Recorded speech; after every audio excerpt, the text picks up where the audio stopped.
الحمد لله رب العالمين، والصلاة والسلام على سيد الأنبياء والمرسلين وعلى آله وأصحابه أجمعين. أما بعد، فقد قال رسول الله صلى الله عليه وسلم: إن لكل قوم عيدا وهذا عيدنا، او كما قال علیہ الصلاۃ والتسلیم. محترم بزرگان دین اور پیارے عزیز ایمانی بھائیوں،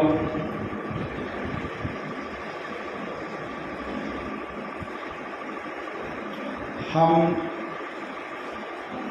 رجب کے مہینے سے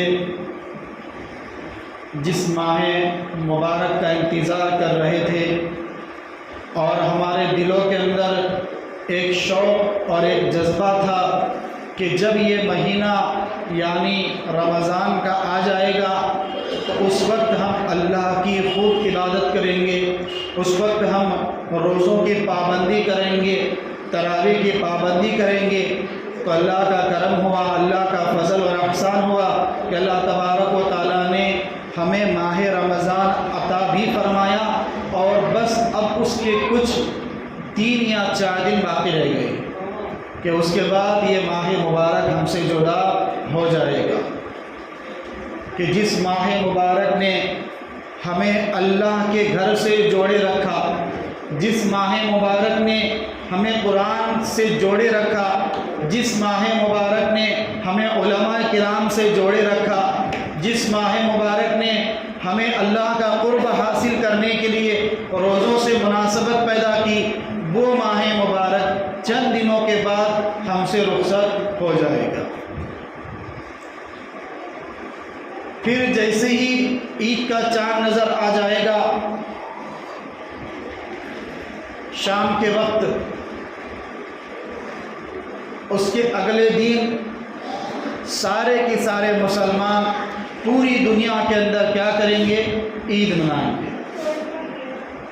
تو یہ عید مسلمان کیوں مناتے ہیں اور مسلمانوں کی عیدیں کتنی ہیں؟ نمبر 1 پر عید کیوں مناتے ہیں، نمبر 2 پر عید کتنی ہے؟ 2 ہے، 4 ہے، 10 ہے، 15 ہے، مسلمانوں کی کتنی عید ہے؟ اور نمبر 3 پر عید کا پس منظر کیا ہے، اس کا بیک گراؤنڈ کیا ہے عید کا؟ اور نمبر 4 پر عید کے دن ہمیں کون سے کام کرنے چاہیے. یہ 4 باتوں کو سن لیجئے. پہلی بات کہ ہم عید کیوں مناتے ہیں؟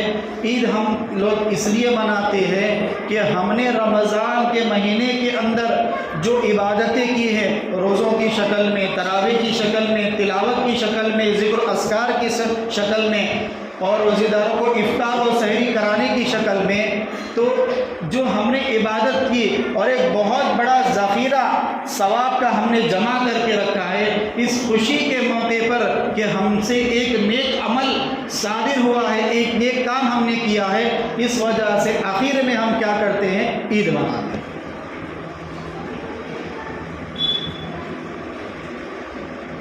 اب عید کتنی ہے مسلمانوں کی؟ 2 ہے یا 4 ہے یا 10 ہے؟ تو سن لیجئے، مسلمانوں کی صرف 2 عیدیں ہیں. تیسری، چوتھی، 5ویں جو ہوگی وہ ہم نے اپنی طرف سے بنائی ہوئی ہے. اللہ کے رسول صلی اللہ علیہ وسلم کی زبان مبارک سے جو الفاظ نکلے تھے وہ یہ تھے کہ اللہ کے رسول صلی اللہ علیہ وسلم نے فرمایا کہ صحابہ کرام سے جب مکۃ المکرمہ کو چھوڑ کر اللہ کے رسول صلی اللہ علیہ وسلم ہجرت فرما کے مدینہ منورہ آئے، تو صحابہ کرام کو جب دیکھا کہ عید کا دن جیسے ہی آ رہا تو صحابہ کرام کیا کر رہے ہیں؟ ہر ایک ڈھول دھماکے اور اسی طرح سے اس وقت کے جو نعت خواہ ہوتے تھے ان کے نعت سنوائے جا رہے ہیں، ہر طرح کی کیا ہے لہو العید کے اندر لگے ہوئے تھے. تو اللہ کے رسول صلی اللہ علیہ وسلم نے صحابہ کرام سے پوچھا کہ یہ کیا ہے، اس کی حقیقت کیا ہے، جو تم یہ خوشی منا رہے ہو اس کی حقیقت کیا ہے؟ تو انہوں نے کہا کہ ہم یہ خوشی اس وجہ سے منا رہے ہیں کہ ہم نے اپنے آبا و اجداد کو اس طرح خوشی مناتے ہوئے دیکھا ہے۔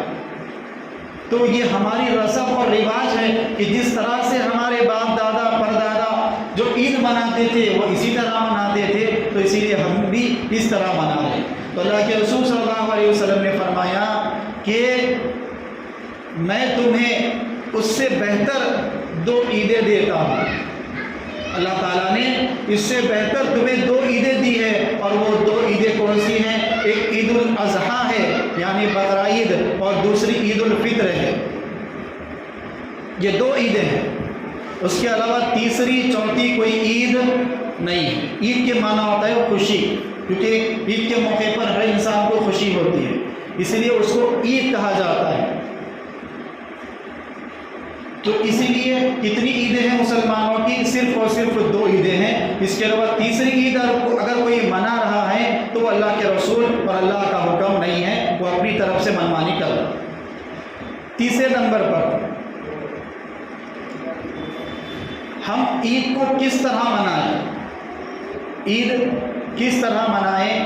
تو عید منانے کا طریقہ یہ ہے جو اللہ کے رسول صلی اللہ علیہ وسلم نے احادیث کے اندر ذکر فرمایا کہ عید کے دن ہم اپنی خوشی کا اظہار کریں، لیکن خوشی کا اظہار ہمارا بہت الگ ہے اور غیر مسلموں کا بہت الگ ہے۔ ان کا خوشی کا اظہار ہوتا ہے جس کے اندر کافی نقصان ہوتا ہے، ناچ گانے ہوتے ہیں، اور ہولی اور دیوالی یا جو کچھ بھی ہوتے ہیں ان کی رسومات ہے جس کے اندر جہالت زیادہ ہے، جس کے اندر نقصان زیادہ ہوتا ہے۔ لیکن ہماری خوشی کا دن وہ ہے کہ جس دن ہم عید کی نماز کے لیے جا رہے ہوں، تو اللہ کے رسول صلی اللہ علیہ وسلم فرماتے ہیں کہ عید کے دن اللہ تبارک و تعالیٰ فرشتوں کو مقرر کر دیتے ہیں، اور فرشتے کیا کرتے ہیں؟ ہر راستے کے اوپر، ہر گلی کے اوپر، ہر کوچے کے اوپر کھڑے رہتے ہیں، بیٹھ جاتے ہیں، کھڑے رہتے ہیں، اور کیا کہتے ہیں؟ مبارکباد دیتے ہیں اور کہتے ہیں اے مسلمانوں کی جماعت تم کو مبارک ہو، اللہ تبارک و تعالیٰ نے تمہارے روزوں کو قبول کر لیا ہے، اللہ تبارک و تعالیٰ نے تمہاری رات کی تراویح کو قبول کر لیا ہے، اللہ تبارک و تعالیٰ نے تمہاری تمام ذکر و اذکار کو، تلاوت کو قبول کر لیا ہے۔ عید کی نماز پڑھو، اس کے بعد بخشے بخشائے اپنے گھروں کو چلے جاؤ۔ فرشتے ہر جگہ پر، ہر عیدگاہ کے ہر راستے کے اوپر اعلان کرتے ہیں۔ اسی لیے اللہ کے رسول صلی اللہ علیہ وسلم کی سنت تھی کہ عید کی نماز کے لیے آپ جس راستے سے جاتے تھے واپس میں ریٹرن میں جو ہے دوسرا راستہ بدل کر آتے ہیں۔ یہ سنت ہے عید کے لیے، جب ہم عیدگاہ کو جائیں تو ایک راستے سے جائیں گے، اور جب واپس آنا ہوگا تو وہاں پر دوسرا راستہ ہوگا، اس راستے سے آئیں گے۔ یہ اللہ کے رسول صلی اللہ علیہ وسلم کی سنت ہے۔ تو ہماری خوشی بھی کیسی ہونی چاہیے؟ اعتدال کے ساتھ، کیونکہ اتنا خوشی بھی نہیں کہ ہماری جان جوخم میں پڑ جائے، اور اتنا غم بھی نہیں کہ معلوم نہ ہو کہ عید ہے یا کوئی مرا ہوا ہے، ایسا بھی نہیں، بلکہ درمیانی اعتدال۔ اسلام کیا ہے؟ اعتدال کو پسند کرتا ہے، درمیانی چال کو پسند کرتا ہے۔ اس لیے حدیث کے اندر آتا ہے کہ اللہ کے رسول صلی اللہ علیہ وسلم نے فرمایا کہ بہترین عمل وہ ہے اللہ کے نزدیک، احب الاعمال الی اللہ ادومها وان قل، کہ تمہارے اعمالوں میں سب سے محبوب عمل اللہ کو وہ پسند ہے کہ جو تھوڑا ہو لیکن روزانہ ہو۔ کیا ہو؟ تھوڑا ہو اگرچہ لیکن اعتدال کے ساتھ روزانہ ہو۔ ایسا نہیں جیسا رمضان ابھی آیا، آپ نے جو ہے 10 دن میں کسی نے قرآن سن لیا، کسی نے پڑھ لیا، کسی نے جو ہے 25 کو، کسی نے 27 کو، کسی نے جو ہے 29 کو ختم کرے گا۔ تو یہ قرآن ہم سنیں، قرآن پڑھیں، بہت اچھی بات ہے، لیکن قرآن کو ہم صرف رمضان کی حد تک محدود نہ رکھیں۔ قرآن ایک ایسی کتاب ہے کہ جس کے اندر اللہ تبارک و تعالیٰ نے ساری شریعت کو اتارا ہے۔ ہمیں کیا کرنا، کیا نہیں کرنا، کون سے کام جائز، کون سا ناجائز، کون سا حلال، کون سا حرام، یہ ساری چیزیں معلوم ہوتی ہیں ہمیں قرآن سے۔ اور اسی قرآن سے ہمارا لگاؤ کیسا ہے کہ ہم صرف اس کو رمضان میں کھولیں، بعد رمضان کے ایسا اس کو اٹھا کر رکھ دیں کہ اس کے اوپر دھول مٹی لگ جائے گی، پھر اس کو پانی سے پوچھنا پڑ جاتا ہے۔ ایسی حرکت، ایسی نوبت نہیں آتی۔ سمجھ رہے بات کو؟ تو کیا کریں؟ روزانہ پڑھیں، بھلے ہی ایک پیج پڑھ لیا جو آہستہ پڑھ سکتے ایک پیج پڑھ لو قرآن کا، لیکن پورے سال پڑھو۔ جو تھوڑا رفتار سے پڑھ سکتے وہ 2 پیج پڑھے، اور زیادہ رفتار سے پڑھ سکتے پاؤ پارا پڑھ لیں، لیکن روزانہ ہونا کا یہ اللہ کو پسند ہے، یہ اللہ کو پسند ہے۔ تو روزانہ ہو، تھوڑا کرے کام لیکن روزانہ عبادت کرے، روزانہ قرآن کی تلاوت کرے۔ اسی لیے اسلام کے اندر خوشی بھی ہو اعتدال کے ساتھ، درمیانی خوشی ہو، نہ بہت زیادہ نہ بہت کم۔ اب خوشی کا اظہار ہم کس طرح کریں گے کہ ہم خوشی کا اظہار نہ پٹاخے پھوڑ کر کریں گے، ہم خوشی کا اظہار نہ اپنے واٹس ایپ پر اسٹیٹس رکھ کر کریں گے، ہم خوشی کا اظہار ایک دوسرے کو عید مبارک کر کے کریں گے، ہم خوشی کا اظہار بازاروں کے اندر چاند رات کے دن بازاروں میں اپنی نظروں کو خراب کر کے کریں گے، اپنا وقت ضائع کر کے کریں گے، بلکہ ہم خوشی کا اظہار کس طرح کریں گے؟ اللہ کے رسول صلی اللہ علیہ وسلم نے فرمایا خوشی کا اظہار اپنی عبادت سے ہی کرو۔ جس دن صبح عید ہوگی اس کی رات جس کو ہم چاند رات کہتے ہیں اس کے بہت بڑے فضائل ہیں۔ 5 راتیں ایسی ہیں کہ جس کے بارے میں فرمایا یہ 5 راتیں جو انسان ان 5 راتوں کے اندر عبادت کے اندر ذکر کے اندر نوافل کے اندر لگے گا تو اس وقت اس کا دل زندہ رہے گا جب سب لوگوں کے دل مردہ ہیں۔ وہ 5 راتوں میں سے ایک عید الفطر ہے، ایک عید الاضحیٰ ہے یعنی بقرعید کی رات، اور اسی طرح شب برات 15ویں شعبان کی رات، اور اسی طرح یوم عرفہ کی رات، اور اسی طرح جمعہ کی رات جیسا جو کل گزری جمعرات، کیونکہ اسلامی تاریخ کے اعتبار سے مغرب کی نماز کے بعد دوسرا دن شروع ہو جاتا، تو جمعرات کا دن اور مغرب کی اذان ہو گئی تو آپ کا جمعہ شروع ہو گئی۔ اس لیے درود شریف کے بارے میں پڑھنے کے لیے کہا جاتا تو جمعرات کے دن ہی رات سے شروع کر لینا، جمعرات کے دن مغرب کے بعد سے شروع کریں گے تو آج جمعہ ہے تو آج مغرب کی اذان تک درود شریف کا وقت رہتا، یعنی اس میں زیادہ فضائل ہیں۔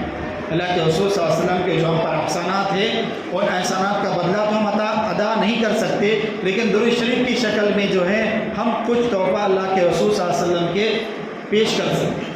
تو درود شریف کا خوب اہتمام رکھے، اب ویسے بھی رمضان کا مہینہ ہے تو کثرت سے درود شریف پڑھیں۔ بہرحال تو میں عرض کر رہا تھا کہ خوشی کا اظہار کس طرح ہونا چاہیے؟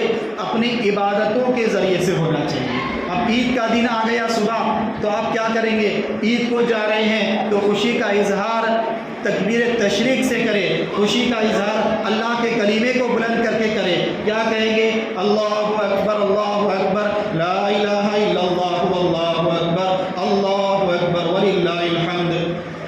اس تکبیرات کے ذریعے سے جو ہے کیا کریں گے؟ خوشی کا اظہار۔ اسے اللہ کے رسول صلی اللہ علیہ وسلم نے فرمایا کہ جب عید الاضحیٰ ہو یعنی بقرعید کا دن آ جائے تو اس وقت بھی یہ تکبیر آپ کو بولتے ہوئے عیدگاہ کو جانا ہے، لیکن بلند آواز سے بولیں گے، اتنی بلند آواز سے کہ بس ہم سن لیں اور بازو والا سن لے تو بھی کافی ہے، اپنی آواز اپنے کو آ جائے تو بھی ٹھیک ہے، ذرا بلند آواز سے بولنا ہے عید الاضحیٰ کے موقع پر۔ اور جب عید الفطر کا دن آ جائے، فطرے کی عید، فطرہ کہتے ہیں نا، فطرہ بعد میں بتاؤں گا، تو عید الفطر، اس عید الفطر کے دن کیا کرنا ہے ہمیں؟ اس وقت بھی پڑھنا ہے اللہ اکبر لا الہ الا اللہ واللہ اکبر وللہ الحمد۔ اس تکبیر کو پڑھتے ہوئے جانا ہے، لیکن عید الفطر کے دن آہستہ پڑھنا ہے، زیادہ زور سے نہیں، آہستہ پڑھتے ہوئے جانا سنت ہے، اور عید الاضحیٰ کے دن زور سے پڑھتے ہوئے عیدگاہ کو جانا یہ سنت ہے۔ تو ہم خوشی کا اظہار کریں گے ان تکبیرات کو پڑھ کر، اور ہماری تیاری کیا ہوگی؟ اللہ کے رسول صلی اللہ علیہ وسلم جب عید کا دن آتا تو سب سے پہلے اللہ کے رسول صلی اللہ علیہ وسلم غسل فرماتے، اس کے بعد مسواک کرتے، اس کے بعد جو اچھا لباس ہوتا، نیا ہونا ضروری نہیں، یہ ہم اپنے اوپر ایسا لازم کر لیے، عید کا دن آیا تو سر کے ٹوپی سے لے کر کے پیر کے چپل تک ہر چیز نہیں ہونا، یہ ہم بنا لیے ہیں، ایسا کوئی ضروری نہیں ہے۔ اللہ کے رسول صلی اللہ علیہ وسلم نے فرمایا کہ جب عید کا دن آ جائے تو غسل کرو، مسواک کرو، پھر اس کے بعد کیا کرنا ہے کہ تمہارے کپڑوں میں سے جو اچھے کپڑے ہیں اس کو پہن لو، اگر نئے ہیں تو اچھی بات ہے، نہیں ہے تو جو اچھے کپڑے ہیں اس کو پہنو، خوشبو لگاؤ، اچھی سے اچھی خوشبو لگاؤ، یہ خوشبو لگانے کا رواج بہت کم ہو گیا. ہر ایک کے جیب میں عطر کی بوٹل ہونی چاہیے. خوشبو کیا ہے؟ یہ ہمارے دماغ کو ایک دم فریش کر دیتی، ہماری سستی کو، ہماری کاہلی کو بالکل ختم کر دیتی. عبادت کرنے آپ آئے مسجد کے اندر، وضو کر لیے، خوشبو لگا کر مسجد میں بیٹھیں گے تو ایک الگ لطف آئے گا عبادت کرنے کا. نماز کے اندر دھیان پیدا ہوگا، نماز کے اندر جو ہے توجہ پیدا ہوگی. آپ خوشبو لگائیں، چیک کریں گے تو مشکل سے جو ہے 2 سے 5 لوگوں کے جیب میں ملے گا. باقی کسی کے جیب میں کوئی رکھتا نہیں، گھر پہ رکھتے مار کے چلے آ جاتے. رکھیے جیب میں، خوشبو لگائیں عید کے دن. اور 5ویں نمبر پر کیا کرنا ہے؟ اللہ کے رسول صلی اللہ علیہ وسلم کی سنت تھی کہ عید الفطر کے موقع پر اللہ کے رسول صلی اللہ علیہ وسلم کچھ میٹھی چیز کھا کر جو ہے عید کو جاتے ہیں. تو ہم بھی کیا کریں؟ عید الفطر کے دن، عید کے دن کچھ میٹھی چیز کھا لیں، کچھ کھجور وغیرہ کھا لیں یا کچھ میٹھا بنائے گھر کے اندر، وہ کھا کر جو ہے عیدگاہ کو جائے. یہ کھانا کوئی پیٹ بھرنے کے لیے نہیں ہے بلکہ سنت ادا کرنے کے لیے، بلکہ بس سنت ادا ہو جائے کہ ہمارے حبیب محمد مصطفیٰ صلی اللہ علیہ وسلم کا طریقہ یہ تھا کہ آپ جو ہے عید کے دن میٹھی چیز کھا کر جو ہے عیدگاہ کو جایا کرتے تھے. تو میں بھی جو ہے اسی نیت سے کہ میٹھی چیز کھا رہا ہوں کہ میرے حبیب کھایا کرتے تھے، تو اس نیت سے، سنت کی نیت سے کھا کر آپ کو عیدگاہ کو جانا ہے. بہرحال اب نہ کرنے کے، یہ تو کرنے والے کام ہیں. نہ کرنے والے کام کیا ہے کہ جیسے ہی خاص کر نوجوان ساتھی، میرے نوجوان بھائی، کہ جیسے ہی عید کا چاند نظر آ جاتا تو جو 1 مہینے کے اندر ہم نے کمایا ہوتا وہ سارا کا سارا جو ہے برباد کر دیتے. تو یہ حرکت اور یہ بد فعلی ہمارے سے نہیں ہوتا. 1 مہینہ آپ جیسے برداشت کیے ہیں اور جیسے اپنے نفس پر کنٹرول کیے ہیں اور جس طرح سے آپ نے روزوں اور تراویح کی پابندی کی ہے، اسی طرح سے عید کا چاند جیسے ہی نظر آئے اس کے بعد کے 11 مہینے بھی ہمارے اسی طرح گزرنے چاہیے. بات سمجھ آئی؟ کیونکہ اسلام صرف 1 مہینے کا نام نہیں ہے بلکہ اسلام پوری زندگی کا نام ہے.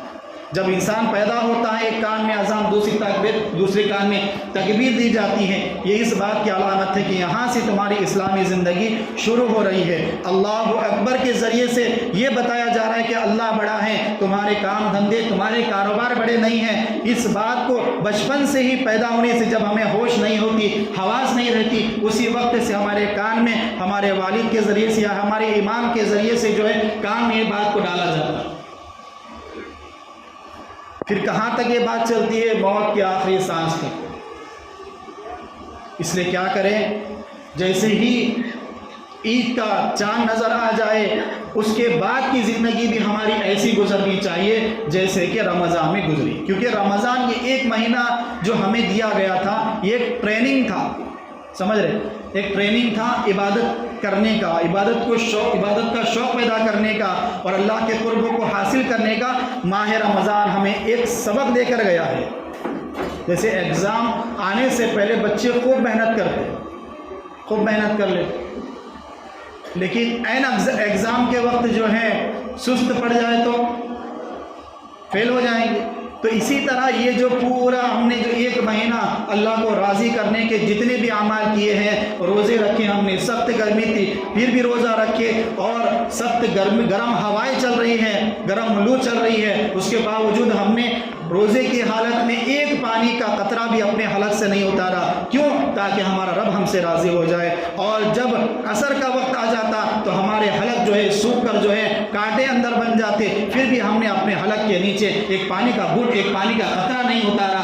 اور جب مغرب میں ہم افطار کر لیتے تو افطار کرنے کے بعد پورا بدن جو ہے چور چور ہو جاتا، ٹکڑے ٹکڑے ہو جاتا، جسم کا ایک ایک عضو جو ہے چور چور ہو جاتا. اس کے باوجود پھر اذان ہوتی ہے عشاء کی، ہم عشاء کی نماز کے لیے جاتے، عشاء کی 17 رکعتیں مکمل پڑھتے، تراویح کی 20 رکعت پھر مکمل پڑھتے، ٹوٹل جو ہے 37 رکعت ہم مکمل پڑھ لیتے. کیوں؟ تاکہ ہمارا رب ہم سے راضی ہو جائے. تو یہ جو ہم نے محنتیں کی ہے، یہ محنتوں کا اجرت، ان محنتوں کی پیمنٹ، ان محنتوں کی تنخواہ لینے کا دن ہوتا ہے عید کا دن. اب ہم اسی دن سے جو ہے جیسے چاند دکھ جائے اس دن سے ہم اپنی جو ہے بدعمالیاں جو ہم رمضان سے پہلے کرتے تھے پھر وہی شروع کر دیں، تو ایسا نہیں ہونا چاہیے. 1 مہینہ جس طرح ہم نے رمضان کے اندر گزارا ہے، بس 2، 3 یا 4 دن باقی رہ گئے ہیں تو ان کو غنیمت جانے، اس کے اندر بھی خوب عبادت کے اندر لگے. اس کے اندر ابھی جو ایک تاخرات بچی ہوئی ہے 29ویں، اس کے اندر بھی شب قدر کو تلاش کریں، کیونکہ شب قدر جو ہے یہ گھومتی رہتی، کبھی 21، کبھی 23، 25، 27، 29۔ یقینی طور پر کوئی پرفیکٹ نہیں کہہ سکتا کہ 27 ہے، کوئی یقینی طور پر نہیں کہہ سکتا کہ 25ویں، کوئی یقینی طور پر نہیں کہہ سکتا جو ہے 29ویں، بلکہ یہ گھومتی رہتی۔ تو ہو سکتا ہے کہ 29ویں تاخرات یہی شب قدر ہو، تو اس رات میں بھی خوب عبادت کریں، خوب اللہ کا ذکر کریں اور خوب اللہ کو راضی کرنے والے اعمال کریں، کیونکہ ہم میں سے کوئی نہیں جانتا ہے کہ آئندہ آنے والا رمضان ہمیں ملے گا یا نہیں ملے گا، عید ہمیں میسر ہوگی یا نہیں ہوگی۔ کئی واقعات ہم ایسے سنتے ہیں کہ چاند رات کے دن ہی فلاں دوست کے ہمارے والد صاحب کا انتقال ہو گیا، چاند عید کے دن صبح فجر کے وقت جو ہے ہمارے چاچا کا انتقال ہو گیا، ہمارے ماموں کا انتقال ہو گیا، ہمارے پڑوسی کا انتقال ہو گیا، کئی واقعات ہم سنتے ہیں۔ تو یہ کیوں ہے؟ اس لیے کہ ہم یہاں ہمیشہ کے لیے رہنے نہیں آئے ہیں، کچھ وقت اللہ نے دیا ہے۔ کیوں دیا ہے؟ اس لیے دیا تاکہ بندہ اپنے اعمال کو درست کر کے مجھ سے آ کر ملاقات کرے۔ جب مجھ سے ملاقات کرے تو اس حالت میں آئے کہ اس کے جسم کے اوپر کسی قسم کی گناہوں کی غلاظت نہ لگی ہوئی، اس کے نامہ اعمال کے اندر جو ہے نیکیوں کا پوٹلا بھرا ہوا ہو، گناہوں کا تھیلا بھرا ہوا نہ ہو۔ اللہ یہ چاہتا ہے، ورنہ عبادت کا اگر خالی عبادت مقصود ہوتی تو اللہ کے یہاں جو ہے فرشتوں کی کوئی کمی نہیں، فرشتوں کی کوئی کمی نہیں ہے، بہت عبادت کرنے والے ہیں، لیکن اللہ تبارک و تعالیٰ کو کچھ دوسرا ہی مقصود تھا۔ اسی لیے جب عید کا دن آتا ہے اللہ تبارک و تعالیٰ فرشتوں سے کہتے ہیں، مخاطب ہوتے ہیں فرشتوں سے اور کہتے ہیں کہ اے میرے فرشتوں، اس بندے کا کیا بدلہ ہو، اس کو کیا صلہ دیا جائے، اس مزدور کو کیا صلہ دیا جائے، کیا بدلہ دیا جائے جس نے اپنی مزدوری اپنا کام پورا کر لیا ہو۔ تو فرشتے کہتے ہیں اے ہمارے پروردگار، اس شخص کا بدلہ پورا ادا کر دیا جائے، اس شخص کی مزدوری، اس مزدور کی مزدوری پوری دے دی جائے، یہی اس کا حق ہے۔ تو اللہ تبارک و تعالیٰ کہتے ہیں کہ اے میرے فرشتوں، تم گواہ رہو، میں نے اپنے بندوں کے روزوں کے بدلے میں، ان کی تراویح کے بدلے میں، ان کی زکوٰۃ ادا کرنے کے بدلے میں، ان کے صدقۃ الفطر ادا کرنے کے بدلے میں، ان کی نمازوں کی پابندی، سنت اور نوافل ادا کرنے کے بدلے میں نے ان کو بخش دیا ہے۔ حالانکہ اللہ کو کوئی ضرورت نہیں فرشتوں کو ٹھہرا کرنا، ان کو سنانا، لیکن اللہ تبارک و تعالیٰ فخر کرتے ہیں کس بات پر؟ کیونکہ فرشتوں نے کہا تھا کہ آپ ایسے انسان کو بنا رہے ہیں کہ جو آگے جا کر فساد پھیلائے گا، جھگڑے کرے گا، خون ریزی کرے گا، ہم عبادت کے لیے کیا کافی نہیں ہے؟ فرشتوں نے جب یہ کہا تھا تو اللہ تبارک و تعالیٰ اسی بات کو بتا رہے ہیں کہ دیکھو میری مصلحت الگ تھی اور میری مصلحت کوئی نہیں جان سکتا، میرے کام کرنے کے پیچھے کیا راز چھپے ہوئے ہیں کوئی نہیں جان سکتا، صرف میں جانتا ہوں۔ اس وقت فرشتوں کے سامنے جب اللہ نے کہا تو فرشتوں نے کہا قالوا سبحانک لا علم لنا الا ما علمتنا انک انت العلیم الحکیم، آپ ہی بہتر جاننے والے ہیں، ہمیں اس چیز کا علم نہیں ہے، فرشتوں نے کہا۔ تو اللہ تبارک و تعالیٰ آج کے دن یعنی جو 3 یا 4 دن کے بعد جو عید ہمارے سامنے آئے گی، اس عید کے دن اللہ تبارک و تعالیٰ فرشتوں پر فخر کریں گے کہ یہ ہے میرے بندے، تمہارے اندر تو میں نے صرف عبادت کا جذبہ رکھا ہے، لیکن میں نے ان بندوں کے اندر جسمانی خواہشات کا جذبہ رکھا ہے، کھانے پینے کا جذبہ رکھا ہے، استنجا کا جذبہ رکھا ہے، ہر چیز کا جذبہ ان کے اندر رکھا ہوا ہے، پھر بھی میری عبادت کیے یہ لوگ، پھر بھی 1 مہینہ پورا جو ہے مسجد کے اندر لگے رہے، ان کا دل، ان کا دماغ مسجد میں اٹکا ہوا رہتا تھا۔ تو اللہ فرماتے ہیں فرشتوں سے کہ میں انہیں ان تمام بندوں کی جو ہے مغفرت فرما دی ہے، تم بخشے بخشائے اپنے گھروں کی طرف۔ فرشتے کہتے ہیں اس کے بعد اے بندو تم بخشے بخشائے اپنے گھروں کی طرف لوٹ جاؤ۔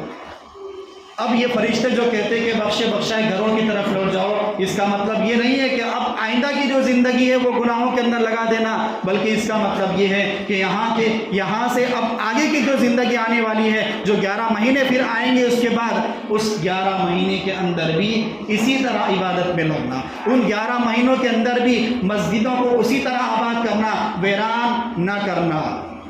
سمجھیے، مسجدوں کو ویران نہ کرے، حالات دن بدن بد سے بدتر ہوتے جا رہے ہیں، ہر ایک کے ذہن کے اندر صرف فرقہ پرست اور پھر جو ہے صرف ہندو مسلم کی بنا کر جو ہے اس طرح ایشو بنا کر جو فساد پھیلایا جا رہا ہے وہ فساد ختم ہونے والا نہیں ہے۔ کب ختم ہوگا؟ جب ہم اپنے اعمال کو جو ہے سدھاریں گے۔ جس طرح ہم مسجدوں کو آباد کر رہے ہیں تو رمضان کے بعد بھی ہماری مسجدیں اسی طرح آباد رہنا، صرف جمعہ کو آباد نہیں۔ جس طرح جمعے کی نماز کے لیے کثیر تعداد میں ہم آتے ہیں، اسی طرح فجر سے لے کر عشاء تک ہر نماز کے اندر اسی تعداد کے اندر ہم نماز کے لیے آئیں۔ ایک ہی راستہ ہے، کوئی پارٹی کوئی جو ہے کوئی کچھ کرنے والا نہیں ہے۔ ہماری نہ کوئی پارٹی ہے، نہ کوئی ہمارا مددگار ہے، نہ کوئی ہمارا تعاون کرنے والا، نہ ہماری کوئی آواز بلند کرنے والا۔ صرف اگر آواز بلند کرنے والا ہے اور ہماری مدد کرنے والا ہے تو ہمارا رب ہے۔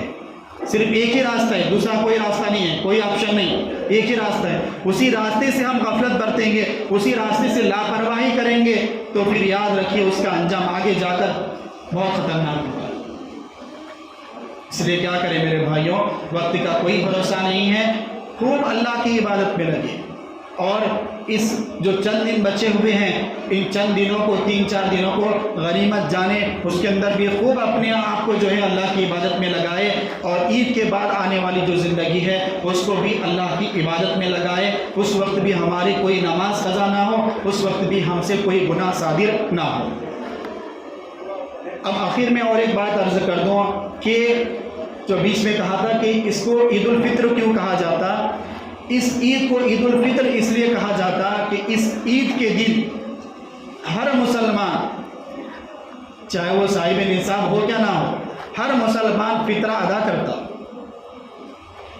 اب فطرہ چاہے آپ گیہوں کی شکل میں دے، چاہے آپ جو کی شکل میں دے، اگر آپ جو ہے مالدار زیادہ ہے، پیسے اللہ نے آپ کو زیادہ دیے ہیں تو اس صورت میں گیہوں کی شکل میں نہ دے بلکہ کشمش کی شکل میں بھی دے سکتے اور کھجور کی شکل میں بھی دے سکتے۔ اب کتنا فطرہ نکالنا ہے اور کس وقت نکالنا ہے، یہ 2 باتیں سن لیں، اس کے بعد بات کو ختم کر دیتا ہوں۔ فطرہ آپ نکالیں گے، رقم بتا دیتا ہوں سیدھے، اگر آپ گیہوں کے حساب سے فطرہ نکال رہے ہیں تو 75 روپے بنتے ہیں، 75 روپیز پر پرسن، یعنی ایک شخص کے پیچھے 75 روپے، احتیاطاً 80 روپے نکال دیں ایک شخص کے۔ گھر کے اندر جتنی بھی افراد ہے، خود میں اپنے آپ کو پکڑوں گا، اہلیہ کو، بچوں کو، اور اگر والدین کی بھی آپ ادا کر رہے ہیں تو ان سے اجازت لے کر ان کا بھی فطرہ ادا کر سکتے۔ ہر ایک کے پیچھے 80 پلس کرتے جائے، جتنی رقم ہو رہی ہے اتنی رقم چاہے تو مدرسے میں دے دے، اتنی رقم چاہے تو کسی غریب کے گھر پہنچا دے، یہ فطرہ۔ اب اگر آپ گیہوں سے ادا کریں تو 80 روپے ہوئے، لیکن اگر آپ کی حیثیت زیادہ ہے تو گیہوں سے ادا نہ کریں بلکہ آپ زیادہ ادا کریں، کشمش سے ادا کریں۔ اگر کشمش سے ادا کرنے جائیں گے تو 1120 روپے ہوتے ہیں۔ کھجور سے ادا کریں، اگر کھجور سے ادا کریں گے تو ایک شخص کے پیچھے 800 روپے ہوتے ہیں۔ تو یہ 800 روپے یا 1120 روپے، یا اگر گیہوں سے نکال رہے ہیں، آپ کی حیثیت اتنی نہیں ہے تو صرف 80 روپے جو ہے ایک شخص کی نیت سے جو ہے فطرہ نکالیں۔ اب کب نکالنا ہے فطرہ؟ عید کی نماز سے پہلے نکالیں۔ آج بھی نکال سکتے، کل بھی نکال سکتے، پرسوں بھی نکال سکتے، عید کی نماز جاتے ہوئے بھی نکال سکتے، اور عید کی نماز کے بعد بھی نکال سکتے ہیں، لیکن افضل یہ ہے کہ عید سے پہلے فطرہ ادا کر دیا جائے، کیونکہ جو غریب لوگ ہیں وہ بھی ہماری خوشی کے اندر شریک ہو سکیں۔ یہ اسلام کا طریقہ ہے، اسلامی تہذیب ہے کہ آپ خوشی منا رہے ہیں تو اس خوشی کے اندر بھی آپ کو غریب کو بھی شریک کرنا ہوگا۔ یہ اسلام کے اندر ملے گا، آپ کو کسی مذہب میں یہ دستور، یہ قانون نہیں مل سکتا۔ اسلام کیا کہہ رہا ہے؟ جو غریب طبقہ ہے وہ بھی خوشی منائے، وہ بھی عید منائے، اس لیے فطرہ کیا کرو؟ عید سے پہلے ادا کرو۔ اور فطرہ ادا کرنے کا دوسرا مقصد یہ بھی ہے کہ ہم نے جو رمضان کے مہینے میں روزے رکھے، تراویح، اور اسی طرح سے جو زکوٰۃ ادا کی ہے، اور اسی طرح سے جتنے بھی نوافل اور تلاوت وغیرہ کی ہے، اس کے اندر جو کچھ کوتاہی ہوئی ہوگی، جو بھی فحش یا کچھ بھی بات ہماری زبان سے نکل گیا ہوگا، جو بھی اس کے اندر کمی ہوئی ہوگی، اس کمی کو پورا کرنے کے لیے فطرہ ہمیں ادا کرنا ہے۔ تو ہر شخص ادا کرنا ہے. کوئی زکوٰۃ کا مسئلہ الگ ہے، زکوٰۃ کے لیے صاحب نصاب ہونا اور 37,000 روپیز کے برابر اس کے پاس رقم سونا چاندی جیسا بتایا تھا میں، یہ ساری چیزیں ہونا ضروری ہے. لیکن فطرے کے لیے کوئی چیز ہونا ضروری نہیں ہے. ہر شخص جتنے مسجد کے اندر بیٹھے ہوئے ہیں سب کے سب جو ہے فطرہ ادا کرے. عید کی نماز سے پہلے کس کو دے سکتے؟ دینی مدارس کو بھی دے سکتے آپ فطرہ، اور کسی غریب کو بھی دے سکتے. اگر غریب ہمارے رشتہ دار کے اندر ہے کوئی بھی ہو اس کو بھی دے سکتے. بہرحال اللہ تبارک و تعالیٰ سے دعا ہے کہ اللہ تبارک و تعالیٰ ہم سب کو جس طرح ہم رمضان کے اندر ایام گزار رہے ہیں، عبادتیں کر رہے ہیں، غیر رمضان کے اندر بھی اللہ تبارک و تعالیٰ اسی طرح ہمیں اپنی عبادت میں لگائے رکھیں، اور ہم سب کو اللہ تبارک و تعالیٰ زکوٰۃ اور فطرہ ادا کرنے کی توفیق عطا فرمائیں. آمین. وآخر دعوانا ان الحمد للہ رب العالمین.